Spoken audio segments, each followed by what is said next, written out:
इनके तो खून में ही गद्दारी है। जब महात्मा गांधी जी और सुभाष चंद्र बोस, चंद्रशेखर आज़ाद, भगत सिंह देश की आज़ादी की लड़ाई लड़ रहे थे, ये लोग अंग्रेज़ों की दलाली मुखबरी किया करते थे। लिचरपन और गद्दारी तो इनके खून में है।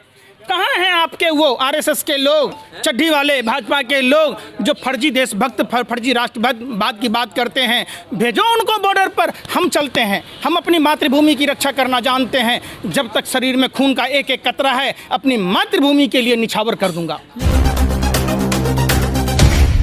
देश की सच्चाई, सच छुपने नहीं देंगे।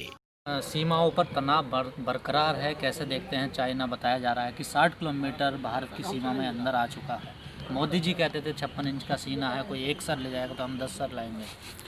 25 अक्टूबर को राजनाथ सिंह का बयान था कि चाइना महीनों दिन आकर हमारे देश की सरहदों पे पिकनिक मना के जाता है और सरकार हाथ पर हाथ धरे बैठी रहती है।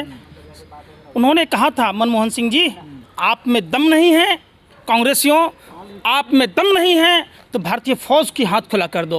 हम कहना चाहते हैं राजनाथ सिंह जी, आप आज रक्षा मंत्री हैं, आपने माँ का दूध पिया है, आपके हाथ बंधे नहीं हैं। आपके प्रधानमंत्री का हाथ 56 इंची का है। आपके गृह मंत्री, तारीपार गृह मंत्री को हिम्मत नहीं है कि चाइना की बातों का माकूल जवाब दिया जाए। किस तरीके से भाजपा का सांसद लद्दाख का, उसने अधिग्रहण की बात की कि चाइना ने जमीन कैप्चर कर ली। भाजपा का सांसद अरुणाचल प्रदेश से तापिर गांव ने लोकसभा में अंतरात्मा की आवाज़ पर आवाज़ दिया था। कहाँ गए भाजपा के वो बरबोले नेता? अमित शाह, स्मृति ईरानी, गिरिराज सिंह सारे एक सुर में बोलते थे, प्रकाश जावड़ेकर वगैरह सब किस बिल में छुपे हैं? क्या इन्हें शर्म नहीं आती?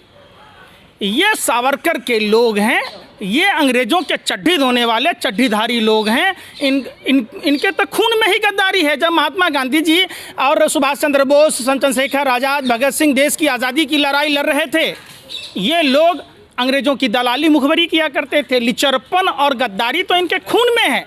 कहाँ हैं आपके वो आरएसएस के लोग, चड्ढी वाले भाजपा के लोग जो फर्जी देशभक्त, फर्जी राष्ट्रवाद की बात करते हैं? भेजो उनको बॉर्डर पर, हम चलते हैं। हम अपनी मातृभूमि की रक्षा करना जानते हैं। जब तक शरीर में खून का एक एक कतरा है, अपनी मातृभूमि के लिए निछावर कर दूंगा। लेकिन अगर पाकिस्तान से कोई बात होती है, सीमा विवाद होता है, तो हमारे देश की मीडिया इतनी बढ़ चढ़ के खबरें दिखाती है। लेकिन चाइना से इस टाइम मसला हमारा तनाव का है। अब मीडिया खामोश क्यों है, चुप क्यों है, क्यों नहीं सवाल पूछ रही? पाकिस्तान में टमाटर महंगा बिकता है, पेट्रोलियम पदार्थ महंगे होते हैं, प्याज महंगा होता है, वहाँ हिंदुओं को खाना नहीं मिलता है। तो हिंदुस्तान में क्या काजू पिस्ता बादाम की रोटी या शाही पनीर की सब्ज़ी मिलती है? दाऊद कराची के किस अस्पताल में भर्ती है, बेड संख्या क्या है, ये इनको पता चल जाता है। चाइना इन हमारे देश के दलाल मीडिया के भरवा पत्रकारों को, दलालों को ये नहीं पता है कि जब चाइना कैसे ज़मीन कैप्चर कर लिया। अब चाइना की बात, अब पाकिस्तान की बात तो दूर की बात है। नेपाल भी जो हमारे यहाँ हींग शिलाजीत बेचता था, चौकीदारी करता था, तो कहते हैं कि चले थे बनाने जापान, जर्मनी, अमेरिका से टक्कर था भारत का मनमोहन सिंह जी की सरकार में। अब बना दिए नेपाल से भी बदतर स्थिति। नेपाल भी फायरिंग करता है, हमारे यहाँ के नागरिकों को मार देता है, घायल कर देता है, इनकी जुबान तक नहीं खुलती है। कहाँ गया 56 इंची का सीना? टाइम फुस हो गया। देश पूछ रहा है हर बात में पाकिस्तान, हिंदू, मुसलमान। हमने देश में जो देखा है आजकल, जो दलाल मीडिया के लोग हैं, सारा मीडिया पर कब्जा अंबानी का है, अडानी का है, पौने दो आंख वाला बाबा रामदेव का है, सुभाष चंद्रा जैसे गद्दार लोगों का है। अंजना ओम कश्यप के पति को सीबीसी के अब विरोध के बावजूद सीबीओ बना दिया गया। रजत शर्मा जी को पद्म सम्मान दिया गया, उनको क्रिकेट बोर्ड में मेंबर बना दिया जाता है, नेहरू म्यूजियम में बना दिया जाता है। 2 कौड़ी के निर्लज पत्रकार अर्नब गोस्वामी को बना दिया जाता है। ये जो भरवागिरी कर रहे पत्रकारों का एक समूह जो लोकतंत्र के चौथे स्तंभ को ध्वस्त कर रहा है, हम देश के लोगों से कहना चाहते हैं ऐसे दलाल और भरवा जो पत्रकार हैं उनका टीवी चैनल देखना बंद करें। ये देश के जो जनता है उनके दिमाग में गोबर भरने का काम करते हैं, जागृति लाने का काम नहीं करते। सर, लगातार देखा जाए सीमा पर तनाव है, देश में संकट मंडरा रहा, चाहे जीडीपी हो, नौकरियां जा रही हैं, कोरोना का प्रकोप बढ़ता जा रहा। लेकिन इसी के बीच में बीजेपी वर्चुअल रैली कर रही है, उनके नेता रैली कर रहे हैं, इसे कैसे देखते हैं? जहाँ न पहुँचे राशन, वहाँ पहुँचे इनका भाषण। पीएम केयर फंड में प्रधानमंत्री जी भीख मांगने में परंपरागत हैं। इन्होंने भरी जवानी में 35 साल कहा इन्होंने कि मैंने भीख मांगा। भरी जवानी में किस लिए भीख मांगा आपने प्रधानमंत्री जी?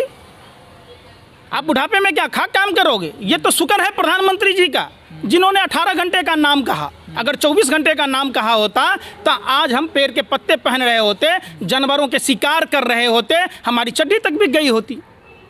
प्रधानमंत्री जी का 2013-14 का जो नारा था, बहुत हुआ नारियों पर अत्याचार, अब की बार भाजपा सरकार बेटी बचाओ बेटी पढ़ाओ, किस तरीके से तेल मालिश वाले चिन्मयानंद को जमानत दे दी गई। कुलदीप सेंगर जो पूरे पीड़िता के परिवार को ट्रक से कुचलवा दिया, जला के मार दिया, उनको जमानत दे दी गई। तेल मालिश वाले लोग हैं। एडीआर में के रिपोर्ट के हिसाब से सबसे ज़्यादा सर्वाधिक भाजपा के नेता, विधायक, सांसद बलात्कारी हैं। सवाल उठता है प्रधानमंत्री जी 2 करोड़ युवाओं को रोजगार देंगे, कैसा भद्दा और क्रूर मजाक किया देश के साथ। प्रधानमंत्री जी जब भी रात में बोलते हैं, हमारे पूर्वज कहते हैं कि उल्लू जब रात में बोलता है तो कुछ बुरा होता है। प्रधानमंत्री जी भी जब रात में बोलते हैं तो कुछ बुरा होता है। नोटबंदी का मामला हो, नोटबंदी से इन्होंने कमर तोड़ दी। कहते थे 4-4 पुश्तों की कमर तोड़ दी। कैसे देखा गया नोटबंदी से? आतंकवादियों के हौसले बुलंद थे। जो डीएसपी देवेंद्र सिंह, पुलवामा की घटना के टाइम था, वो कार का नहीं पता चला जिस कार में 300 किलो आरडीएक्स था। भाजपा का टिकट लेकर चुनाव लड़ने वाला तारिक हथियारों का सप्लायर था। किस तरीके से छत्तीसगढ़ में पकड़ा गया भाजपा का नेता जो एमसीसीओ को हथियार सप्लाई करता था। अब एक बात बताइए, ये लोग तो गद्दारी और लिचरपन तो इनके खून में है। सावरकर के लोग हैं, देश के पहले आतंकवादी नाथूराम गोडसे के लोग हैं। देश ने देखा है ये लोग इन किन प्रकारेण प्रोपगेंडा फैलाकर देश में ये कहते थे जीएसटी लाया, जीएसटी से व्यापारी भाइयों की कमर तोड़ दी, रोजगार की कमर तोड़ दी। इन्होंने 2 करोड़ युवाओं को रोजगार देने के बदले में हर साल 5 करोड़ युवाओं की नौकरी ले ली। जब से इनकी सरकार आई अब तक 25 से 30 करोड़ लोग बेरोजगार हो गए। देश में अफरा तफरी का माहौल पैदा कर दिया। ये महंगाई की मार की बात करते थे। जिस समय क्रूड ऑयल का रेट सस्ता था तो पेट्रोलियम पदार्थ के रेट इतने नहीं बढ़े। इन्होंने एक्साइज ड्यूटी में इतनी वृद्धि कर दी। दिन प्रतिदिन डेली कुछ न कुछ नए प्रयोग करते हैं, रेट बढ़ाते जाते हैं। प्रधानमंत्री जी और उनके मंत्रियों को जरा सा भी शर्म नहीं है, निर्लज्जता, बिल्कुल अमानवीय है, निष्ठुर हैं। इनको देश की जनता से बताइए, कोरोना महामारी में जहां पाकिस्तान, श्रीलंका, अफगानिस्तान, बांग्लादेश सब जगह पेट्रोलियम पदार्थ के दाम कम है, भारत में दिन प्रतिदिन बढ़ाया जा रहा है। आप कैसा मजाक कर रहे हैं प्रधानमंत्री जी? आपको देश ने प्रधानमंत्री चुना है। चौकीदार चोर ही नहीं, चौकीदार लुटेरा है, चौकीदार डकैत है, डाका डाल रहा है भारतीय आवाम के जेबों पर। आपने भी बीजेपी नेताओं की बात करी, जो खबरें चल रही हैं आज सुबह से कि बीजेपी के नेता जो नक्सली हैं उन लोगों को हथियार सप्लाई करते थे। लेकिन बीजेपी एक तरफ कहती है हम तो देशभक्ति के लिए हैं, राष्ट्र के लिए पार्टी बनी है, राष्ट्र के कार्यकर्ता हैं।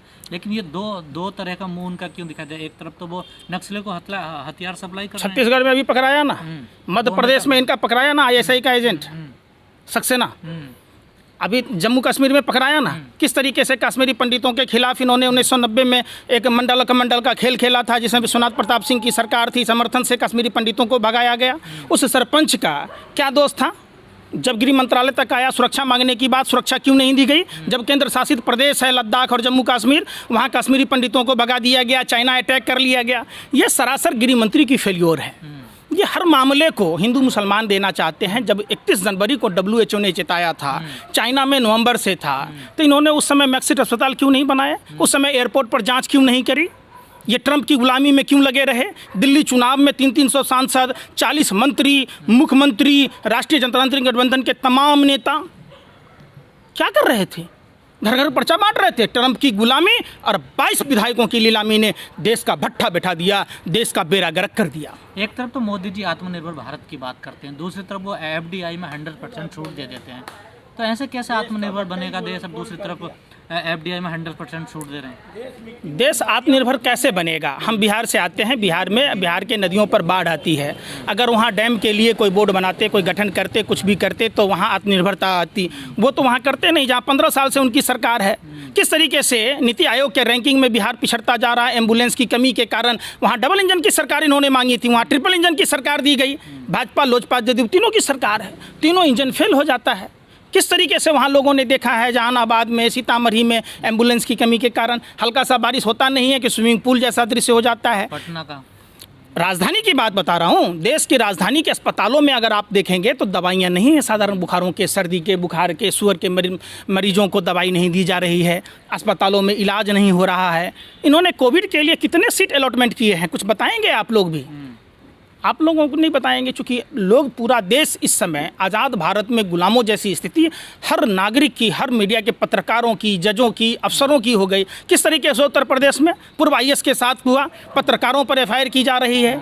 ये लोग डराने, हरियाणा में देखिए फोगाट ने कर्मचारी को मारा। ये डरा कर, धमका कर लोगों पर ज़बरदस्ती गलत मुकदमों में फंसाना, उनकी हत्या करा देना, उनको UPA लगा देना, ये सत्ता का दुरुपयोग कर रहे हैं। किस तरीके से जजों को देखिए रातों रात ट्रांसफ़र कर दिया जाता है। जो दिल्ली दंगों में उन पर संज्ञान डालने की बात करता है, जो गुजरात के PPA किट घोटाला में बात करता है, उस पर रातों रात ट्रांसफ़र कर दिया जाता है। ये भारतीय बलात्कार पार्टी के लोग हैं। ये जो लोग तेल मालिश वाले लोग हैं, उनको रातों रात जमानत दे दी जाती है। एक मेरा आखिरी सवाल है, एक नारा दिया जाता था कि अयोध्या झांकी है, काशी मथुरा भी बाकी है। क्या लगता है कुछ लोग काशी मथुरा को लेकर सुप्रीम कोर्ट में गए याचिका लेकर? क्या पहले जैसा माहौल बनाना चाहते हैं जो 27 साल में अयोध्या का मामला जाके देश में सुलटा है, जो हिंदू मुस्लिम का जो कहा जाता था, वो अब क्या दोबारा से ऐसे रंग में रंगना चाहते हैं ये भारत को? 5 जजों की खंडपीठ ने साफ कहा था, ये क्या सुप्रीम कोर्ट है? भाजपा के नेता लोग फिर सुप्रीम कोर्ट क्यों खोल रखे? उन्होंने कहा था कोई भी राम मंदिर का मुद्दा चुनाव में नहीं भुनाएगा। ये लोग ज़बरदस्ती भुना रहे हैं, चूँकि देश की तमाम संवैधानिक संस्थाओं को उन्होंने रखेल के रूप में यूज़ किया। राम और कृष्ण भारत की कण-कण में बसे हैं। हम मुस्लिम समुदाय का तहे दिल से शुक्रिया अदा करते हैं कि उन्होंने इस बात को स्वीकार किया, एक्सेप्ट किया कि राम जन्मभूमि पर राम मंदिर बने।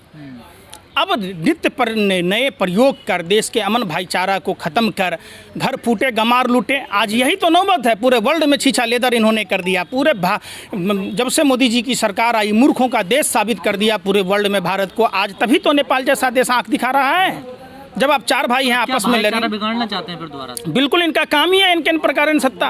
1941 में फजालुल हक मुस्लिम लीग के थे, उनके साथ श्यामा प्रसाद मुखर्जी सरकार बनाए।